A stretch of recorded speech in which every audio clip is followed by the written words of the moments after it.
when I'm crafting a one shot for our private games, it's just like, yeah, okay, whatever. Like I'm thinking of who's going to be there, but it's also flexible enough for like if someone shows up. But crafting a one shot for the channel, I'm leaning really heavily into like what personalities are going to be there, because that's really going to dictate the direction of how things are going to go. Yeah. And so the last one shot that we recorded just prior to this, that we're editing as is being recorded. Yeah, as of today and nondescript date day. Right. Like that was a really good one that Tessa GM'd, because the mix of personalities and the theme of the one shot, like it all meshed really well together. Yeah. The pilot one shot that we did, it was the same thing. Like, let's take a look at who's going to be there. Okay, yeah. I know how you guys play D&D. Right. Let's try to set up some stuff to where this might be intriguing for one player. This might be intriguing for another player. Right. I want to make sure that my villain hits a couple of notes that might really piss some of you guys off, so that you want to fight the villain. Right? I knew it. I always had a feeling that you would, you know, there's a line of text or a line of script that, you know, this villain says, and you're like, you're not saying like, oh hey, this is for you, but there's been a couple times where I've caught those strays, and I'm like, you little, and it's like, so I'm glad you finally came out and said it. Yeah. Granted, I wish everyone was here to validate me, but it's fine. It's fine. It's on video. It's fine. Everyone will eventually see it, and they'll all come to me and go, Mike, you were right. I was like, I know it. My tinfoil hat wasn't, you know, all in vain. It was for a reason. But yeah, I mean, it's just like that kind of crafting that I'm like, I want to really be intentional, because people are taking time out of their day, even if it's for something fun, right? To sit down on camera and play D&D, and I want it to be a good session for the people at the table, and then also for the people watching online. Correct. Right? And so I want that to be able to come through. And so when we do a one shot, and we are trying to think of like what you brought up with the character that has the amnesia backstory. right. It's like, okay, for a one shot, don't really want to have that player at my table. And if I have a feeling that they're going to come with the amnesia backstory, it's like, hey, love playing D&D with you off camera, maybe isn't going to land well super on camera. And so it's like, there's no tough conversation to be had there, because it's like they just don't get an invite, right? Yeah. And so it's like, if I have a theme in mind, and I'm like, okay, I'm really excited about this theme, let me run it by a couple people, kind of float the idea to see, are they interested as well? Are they going to bounce some ideas back? And it's like, oh, well, we could do this and this. We had one that we'll hopefully still do, but had to be rescheduled with a couple of people who, most of whom have been on camera already. But we had an idea, and everyone was bouncing ideas back and forth, and then the scheduling just didn't work out. And so it's like, that's so frustrating, because we were all so excited about this idea. Yeah. But when we do get that stuff on camera, then it's like, great, like the excitement that everyone has comes through. I think we might be thinking about different ones, because this was like an offshoot where I was like trying to get like some other people involved. I don't know everything that's going through your head, obviously, but it's we've had that before, and we've had one shot ideas where we based it off another game, or we did something else, and it was like a really oddball idea that at first everyone was kind of like, you know, and then we started talking about it more and throwing out ideas, and somebody was like, oh, but what if we tried this, or we took something from another game and we kind of blended it into one shot, and it actually turned out really well. And that excitement kind of carried through the awkward planning stage. Yeah. Because I feel like that's where a lot of campaigns get lost. Yeah. Just not only just with our group, but just in general. Oh, yeah. Of people, like, one person's got this really great idea, and then they present the idea and it just falls flat. Right. And that happens. Is it great? No. But I don't think the idea is lost. I think you might have either pitched it to the wrong people or at the wrong time. Yeah.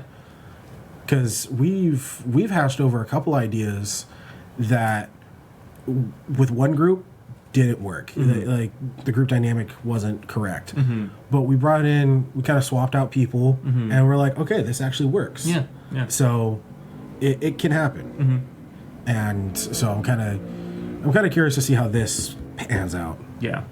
And I mean, speaking of, like, I think this is what is most scary for the ream of blank paper. Yeah, I mean, just like having a blank page and just like, okay, I have an idea for a campaign or for a one shot or in our case a YouTube channel, right? And I have this vision of how I want it to go. Correct.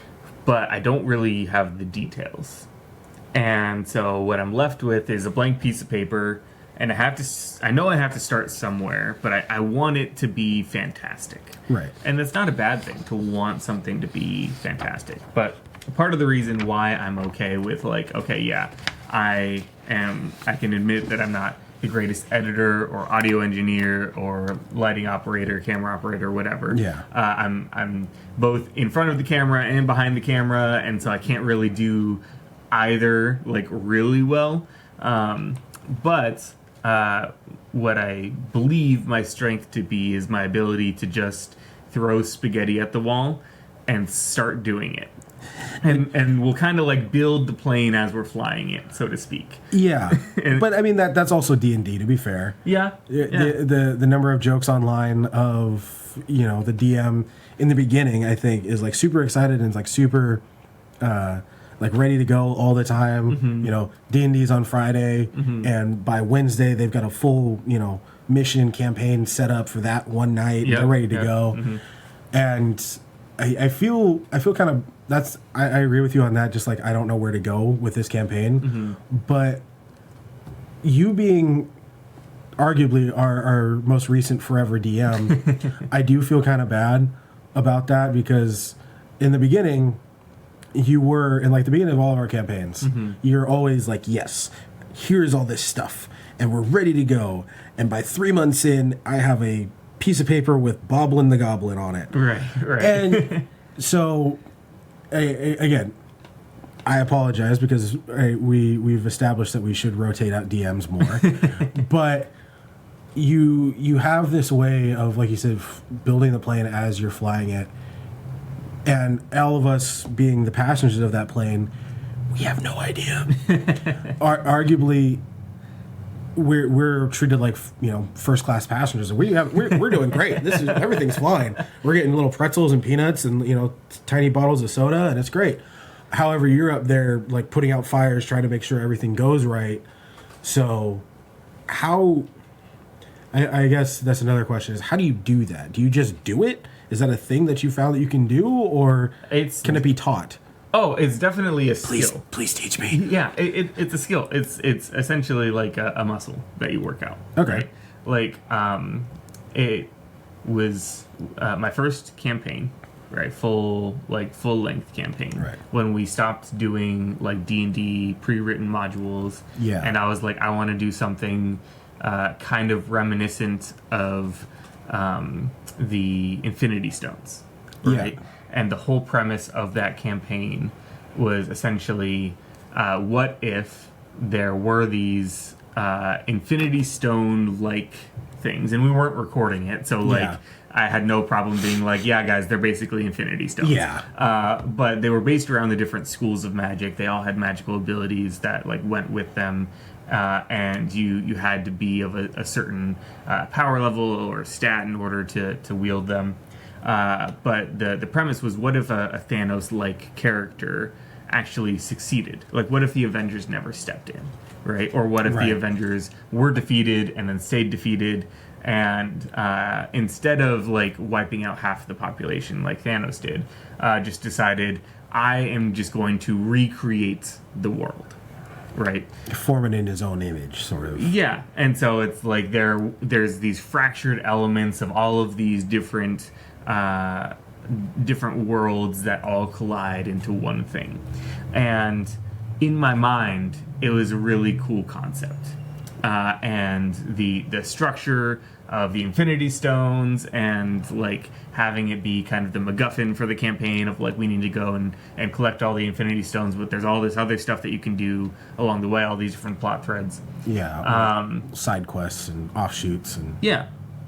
In theory, right, I think is good if I'm like writing a book.